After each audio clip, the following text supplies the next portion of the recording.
Hello and welcome to the Parent Pod. Today we are going to be telling you our spooky stories for Halloween.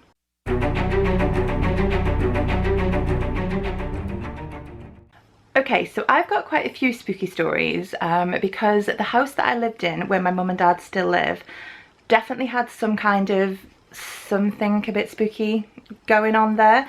It basically all started when I was about 14, and one night I got out of bed in the middle of the night. I'd been asleep for hours, got out of bed and went to the bathroom. I had a wee, it was about 30 seconds, went back into my bedroom, walked over towards the bed, and when I saw the bed I just stopped dead, because the bed that I had just got out of, that I'd been asleep in for hours and hours, was perfectly made up without a crease in it at all. Like, the duvet had been kind of put back over, it was really all tucked in, kind of like you get in a hospital bed, like the way it's all really tucked in tight.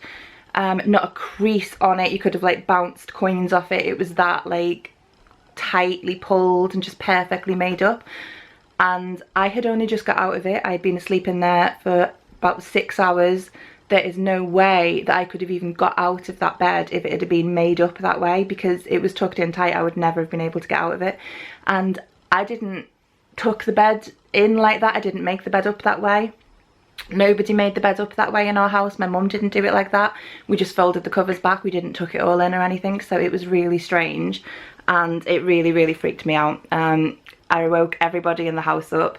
My dad was like, "Oh, go back to sleep, it's ridiculous, you must have just done it in your sleep." But I didn't. Like, I would never make a bed up that way, even now. But me, my mum and my sister were all really freaked out, and I think we stayed up for most of the night, like, scared. So that was the first thing that happened. And then after that night, that happened to my bed every day for years. And then after that happened, quite a few other like weird things started to happen around the house. The one time that really sticks in my head was, I was again about 15, I think, and I was getting ready to go out, and I wanted the specific pair of boots that I had, and I was sitting in front of my wardrobe where I kept all of my shoes and everything, and I was kind of rifling through them all, really annoyed, like in a really bad mood, like really like a teenager would be, like, you know, getting ready to go out, I'm late, I want my boots. So I was kind of throwing all the shoes out of the wardrobe as I was looking for these specific boots, couldn't find them. So I shouted to my sister, have you got my boots? So I like ran into her room, I had a go at her, she said she didn't have them. So then I ran back through to my room, and the wardrobe where I'd just been sitting in front of, like throwing all the shoes out, the wardrobe doors were shut and perfectly placed in front of the wardrobe doors were the boots. There was nobody else upstairs, there was only me and my sister. I had literally just been knelt there throwing all the boots out like seconds before, and all of a sudden the doors were shut and there were the boots placed perfectly in front of them. So weird.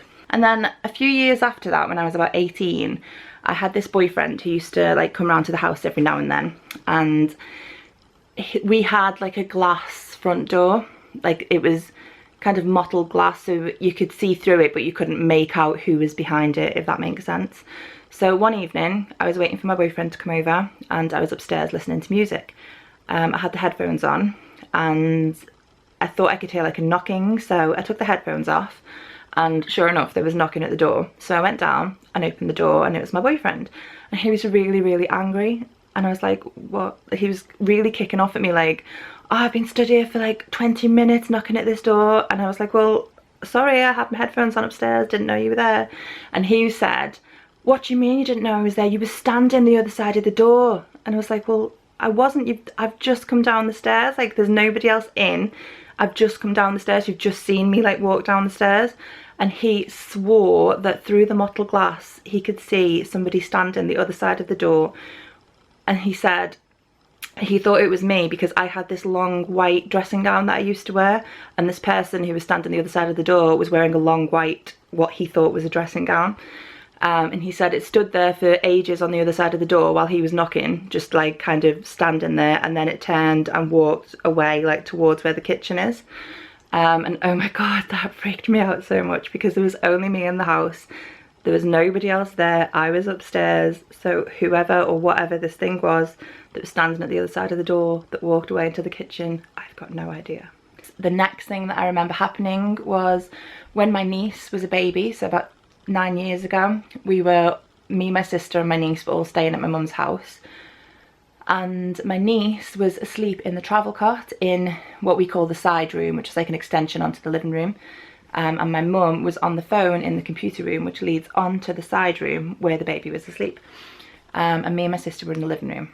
So me and my sister were just chatting, my mum was on the phone, the baby was asleep.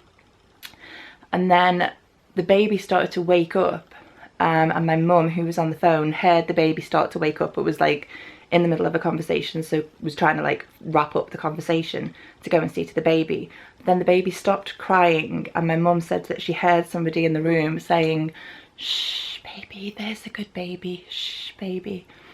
So my mum thought it was me or my sister. She wrapped up the phone call, peeked her head in, nobody was in there, the baby was fast asleep again. She came through to the living room and asked me and my sister which one of us had gone into the baby, and obviously that was when we discovered, obviously neither of us had, so we don't know who it was that my mum heard, but she swears that she heard somebody shushing the baby and talking to the baby.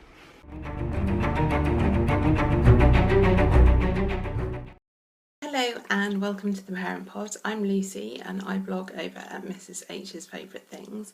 Today I'm filming this from my parents' house where we've been staying for the weekend, and this is actually what was my bedroom as a child. It seems quite appropriate to film this spooky story from here, as this is where it occurred. So my parents live in quite a nice white Georgian-esque house, and the road that it's on used to have 5 very huge houses, and they were then sort of knocked down and new houses were built on them. And my parents' house was built as a replica of one of these big Georgian houses. When I was growing up around here, all the local kids used to tell me that the big white house, which our house is based on, was haunted by a woman. And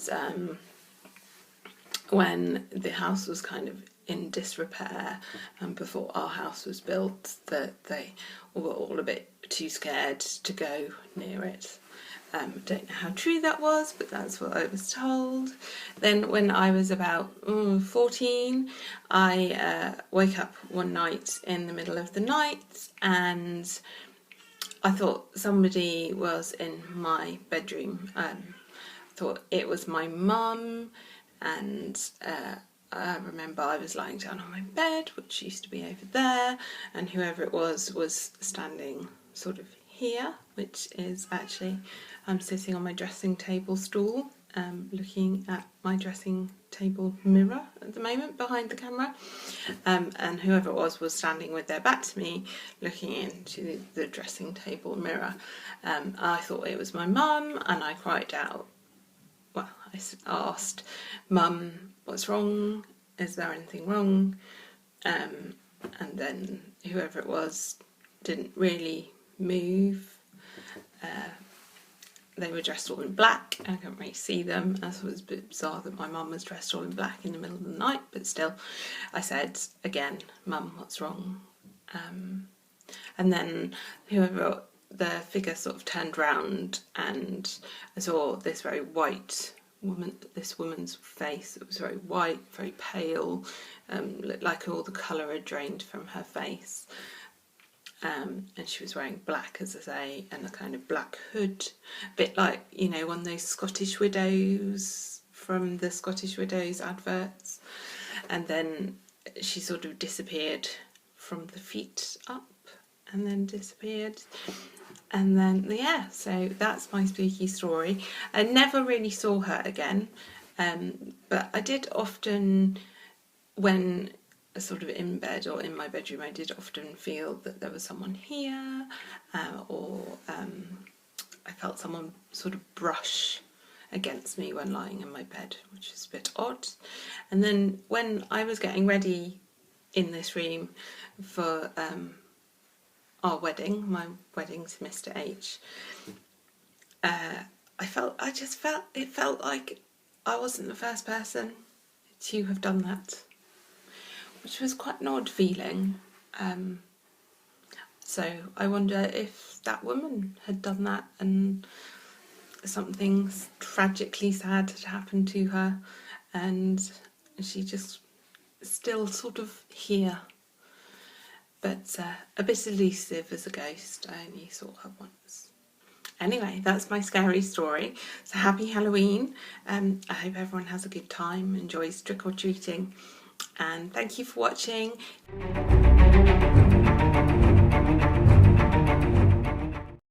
Hi, my name's Kaz and I blog over at www.icklepickleslife.co.uk. I'm here today without Pickle to talk to you myself on the Parent Pod channel and share a very spooky story with you. Halloween is just around the corner and it's one of my favourite times of year, and I just want to tell you about a time when I went to stay at a haunted castle. This is a proper haunted castle in South Wales. It's called Craigie-Nos Castle and it's featured on Most Haunted on the TV, and it is literally one of the most spookiest places I've ever been to.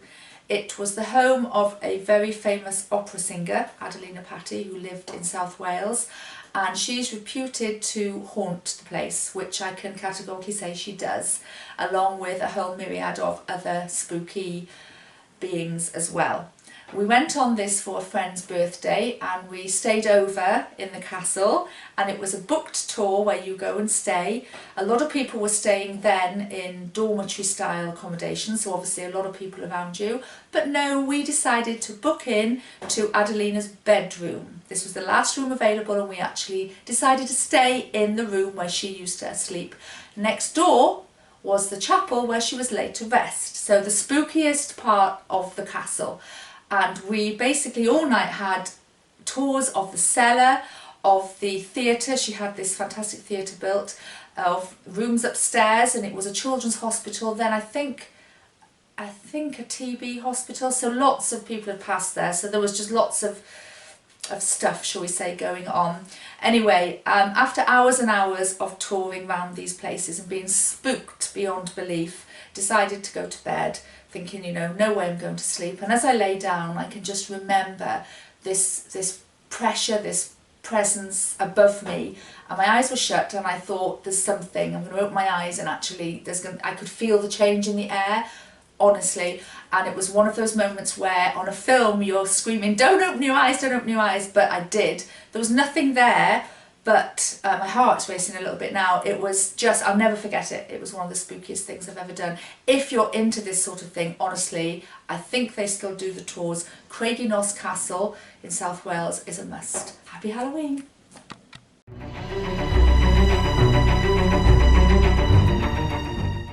Today I'm here to talk to you about a spooky experience that happened to me quite a while ago. I think I was probably about 14. It happened at my auntie's house, and they had always suspected for quite a long time that there was something in their house who they referred to as Ruby. That was her name. Her name was Ruby. A lady had died in the house before my uncle and auntie moved in. It's actually someone that we knew, and so the story is, we were babysitting my cousins, me and my mum. My uncle and auntie had gone out, and me and my mum had gone round to babysit my cousins, and they were still quite young at the time as well, 6, 7, 8, 9 age range. And you know, when you're children, you have those like wooden things on the wall. They're like a wooden box thing, and then inside the box they've got individual little boxes that you can put like ornaments and things in to display. Well, my cousin had one of those, and he had one ornament in there that I'd wanted for ages and ages. And this one time he let me have it. He brought it down and he let me have it. And so we were sitting at the table. I put it on the floor behind the table, and so the only people that were sitting around that side of the table was me and my mum, and my 2 cousins were the other side. And we were just playing games and messing around, and no one moved because we were all sat at the table, and the only people that was in the house was us 4 who were sat at the table. When we finished playing the games and my cousins were going to go to bed, I got it from the table and I went to get the ornament and it was just gone. And there was also a couple of other things down there on the floor as well, and they were gone. And yeah, so I find it hard, like if people ask me the question, do I believe in ghosts or things like this, my instant reaction is to say no, but I know something definitely happened that night. That ornament's gone and it's never been found, and I know that that isn't normal. So yeah, that's my spooky story, and thanks for watching, and please like and subscribe to Parent Pod. Bye.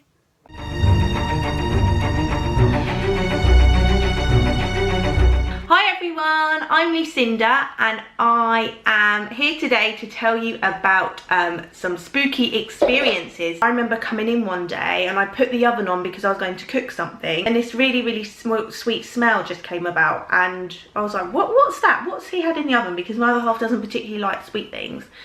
And I looked in the oven and there was nothing there, so I just kind of left it, and you know, the smell continued, and then I kind of looked underneath like a baking tray that was in there, and right at the bottom at the back was a little sachet of Horlicks, which was obviously really bizarre. And I remember speaking to my other half on the phone and saying, did you put a sachet of Horlicks in the oven? And he was like, well, why would I do that? And it's not like it could fall out a cupboard and like work itself up to the back of the oven at the bottom. So that was really bizarre. But the creepiest thing that probably happened, I remember waking up one morning, my other half had gone to work and I wasn't at work that day, and this just really strange, overwhelming feeling of, I don't know, just something, and like my head told me, get out of the bed now. And I got out of the bed and like obviously nothing happened, I was absolutely fine, but just that, I've never had that feeling before, I've never had that feeling since, just a really odd sensation. Yeah, we decided that we had a ghost and I named him Bert. And the most recent thing that happened to me, I suppose, was when I was pregnant with Elliot. My other half, to be fair, he had booked it before I had fallen pregnant, had booked a ghost hunt.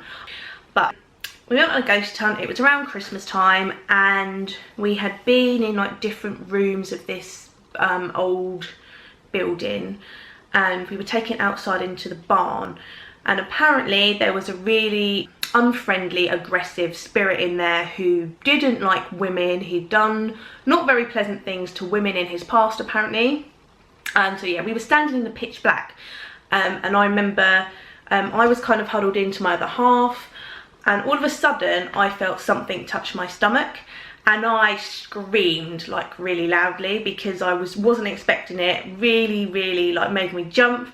And yeah, they said, oh, is everyone all right? And I was like, yeah. I said, something's just touched my stomach. And you kind of say, oh, maybe like the person in front kind of walked back and like tapped my stomach. But it was just really odd that, you know, I was pregnant with Elliot and I didn't get tapped on my leg or my back or my shoulder, but it'd been like my lower stomach. So yeah, just a bit bizarre really.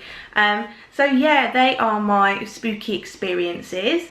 Thanks for watching, and don't forget to subscribe to the Parent Pod. Bye! I hope you enjoyed that video. Our next video is an introduction to the new Podettes for November. If you'd be interested in joining the Parent Pod team, then just drop us an email and let us know who you are and why you would like to be involved. The email address is parentpodtv@gmail.com. We'd love to hear from you. Thanks for watching and have a happy Halloween. Bye!